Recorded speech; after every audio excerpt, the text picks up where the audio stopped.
यह एक साधु और एक कुमारी लड़की की कहानी है जो एक खौफनाक जंगल की दास्तान है जहां एक बूढ़ा साधु अपनी झोंपड़ी में रहता था। इस कहानी की असली शुरुआत तब हुई जब एक रात जबरदस्त तूफानी बारिश हो रही थी। चारों तरफ गहरा अंधेरा छाया हुआ था। आसमान से बिजली जोर जोर से कड़क रही थी और जंगल में डरावना सन्नाटा था। साधु अपनी झोंपड़ी में बैठा था। उसने दरवाजा मजबूती से बंद कर रखा था ताकि बारिश और तूफान की शिद्दत से बच सके। अचानक उसकी झोंपड़ी के दरवाजे पर दस्तक हुई। साधु हैरान हो गया कि इतनी रात गए इस जंगल में कौन आ सकता है। उसने हिम्मत करके दरवाजा खोला तो देखा कि एक खूबसूरत और नौजवान कुमारी लड़की बाहर खड़ी है। उसके कपड़े बारिश में पूरी तरह भीग चुके थे और उसके जिस्म की हर तरह साफ नजर आ रही थी। वह जवानी और रूप से भरपूर थी। साधु ने हैरानी से पूछा, "ऐ लड़की, मैं इतनी रात गए ऐसी जबरदस्त बारिश में यहाँ क्या कर रही हो?" वो लड़की खौफजदा लहजे में बोली, "बाबा जी, मैं इस जंगल के पास वाले गांव में रहती हूँ।" साधु ने लड़की को फौरन अंदर बिठाया और तसल्ली दी। फिर बूढ़े बाबा ने उस कुंवारी लड़की से उसकी पूरी कहानी पूछी। लड़की ने कांपते हुए जवाब दिया, "मैं गाँव के राजा की बेटी हूँ। मेरे माँ बाप इस दुनिया से जा चुके हैं। तब से ये लोग मेरी खूबसूरती पर मरते हैं। ये लोग मुझे पकड़कर मेरी इज्जत लूटना चाहते हैं, मेरे जिस्म को नापाक करना चाहते हैं। मैं अपनी इज्जत बचाकर आपके पास भाग आई हूँ।" बूढ़ा साधु लड़की की बातें बड़े गौर से सुन रहा था और सोचने लगा कि ये लड़की कोई और राज भी छुपा रही है। उसके आने के पीछे कोई और मकसद तो नहीं है। साधु और वो कुंवारी लड़की झोपड़ी के अंदर बैठे थे। एक कोने में दिया जल तेज बारिश और तूफान था। हर तरफ अंधेरा ही अंधेरा था। बूढ़ा साधु सालों से तन्हा रह रहा था, मगर आज उसकी झोंपड़ी में एक बेहद खूबसूरत लड़की मौजूद थी। वो खुद को रोकने की कोशिश भी कर रहा था कि कहीं किसी मुसीबत में न फंस जाए। ये सब ख्याल उसके जहन में चल रहे थे कि अचानक कुंवारी लड़की बोली, "ए बाबा, मैं बहुत खौफजदा हूँ। क्या आज की रात आप मुझे अपनी झोंपड़ी में पनाह देंगे?" बूढ़ा साधु, जो पहले ही यही चाहता था, फौरन खुश होकर कहता है। उसका दिल बेचैन था। उसके अंदर अजीब सी हलचल मच रही थी। सालों से सोए हुए ख्यालात जाग उठे थे। प्यार की दुनिया नजर आ रही थी। जवानी जोश मार रही थी। वो दिल में सोच रहा था, ये रात कैसे गुजरेगी, मैं क्या करूंगा। साधु खुद को संभालने की कोशिश करता है, आंखें बंद करके सोने की कोशिश करता है, मगर नींद नहीं आ रही थी। ये सब कुछ देखकर उसका दिल और भी बेचैन हो गया, क्योंकि उसके जज्बात जाग चुके थे। अचानक किसी के रोने की आवाज आई।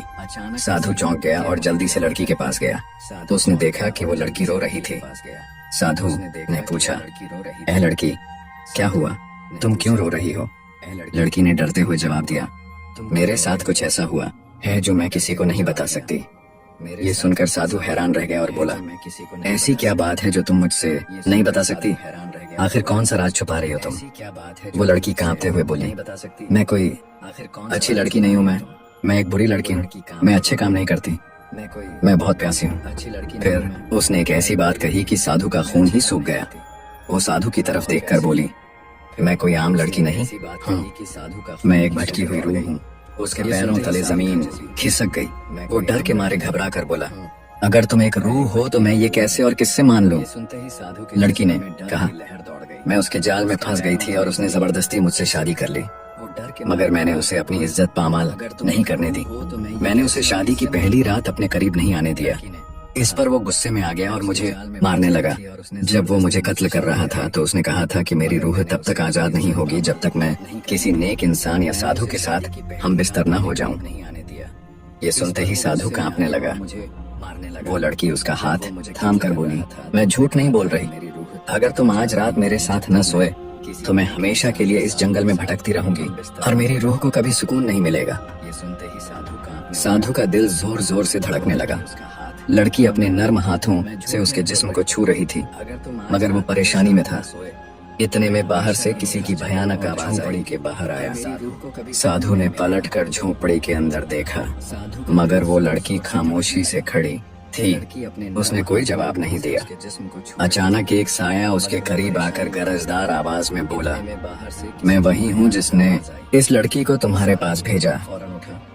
ये वही साया था जिसने काला जादू करके इस लड़की को कैद कर रखा था।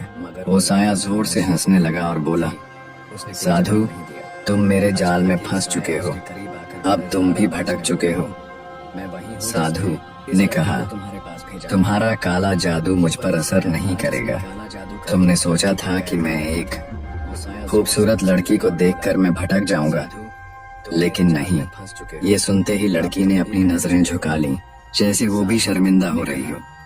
वो साया जोर से चीखा और बोला, तुम्हारे अंदर भी तो इंसानों वाले जज्बात होंगे, तुम मेरे जाल से बच नहीं सकते। साधु ने आंखें बंद की। ऐ शैतान, मैं तुम्हारे फरेब में कभी नहीं आ सकता। लड़की की आंखों में आंसू आ गए और वो सोचने लगी कि इस मुश्किल से कैसे बचा जा सकता है। फिर साधु ने आंखें खोली और लड़की से कहा, तुम अपने अंदर झांक कर देखो कि तुम क्या करने वाली थी। मैंने कभी किसी औरत की तरफ बुरी नजर से नहीं देखा, फिर तुम क्यों मेरी इज्जत को ठेस पहुंचाना चाहती थी। अपने आप को संभालो और सोचो कि तुम क्या कर रही थी।